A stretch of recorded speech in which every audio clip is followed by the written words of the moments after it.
পারবো এবং আমি নিজেও তার অংশ হতে পারবো।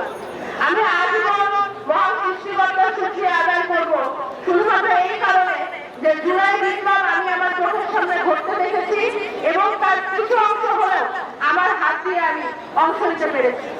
আমি আপনাদের সামনে আজকে দাঁড়িয়ে বেশি কিছু বলতে চাই না। আমি অত্যন্ত আপ্লুত হয়ে আছি আজকে এই মহান মুহূর্তে। শুধু এটাই বলতে চাই, সামনের বাংলাদেশ হবে ঐক্যের, সামনের বাংলাদেশ হবে প্রশান্তির, সামনের বাংলাদেশ হবে সুস্থতার।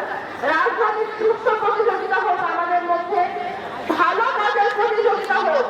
যখনই জাতির প্রশ্ন আসবে তখনই যেন আমরা দলমত নির্বিশেষে জাতীয় ঐক্য সামনে দেখতে পাই। আমি আমার সামনে আগামী জনগণের কাছে অনেক নবীন রাজনীতিবিদকে দেখতে পাচ্ছি। আপনাদের সকলের কাছে দোয়া চাই, ভালোবাসা চাই, শুভকামনা চাই। আমরা তরুণ, আমরা অনেক বড় দায়িত্ব হাতে নিয়ে এগোতে যাচ্ছি। আপনারা আমাদের প্রতি দোয়া রাখবেন, আমাদের শুভকামনা জানাবেন এবং একই সাথে দেশের আবহাওয়া জনতার কাছে বলতে চাই যে নতুন দায়বদ্ধতা নিয়ে আমরা রাস্তায় নামছি, আপনাদের কাছে আসছি। আমরা আজীবন আমৃত্যু সেই দায়বদ্ধতা পালন করে যাব। সবাই ভালো থাকবেন, সুস্থ থাকবেন। আল্লাহ হাফেজ। ইনকিলাব জিন্দাবাদ।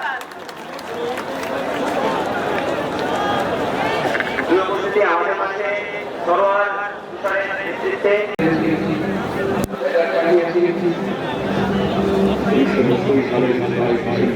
প্রবল আন্দোলনের মধ্যে সামরিক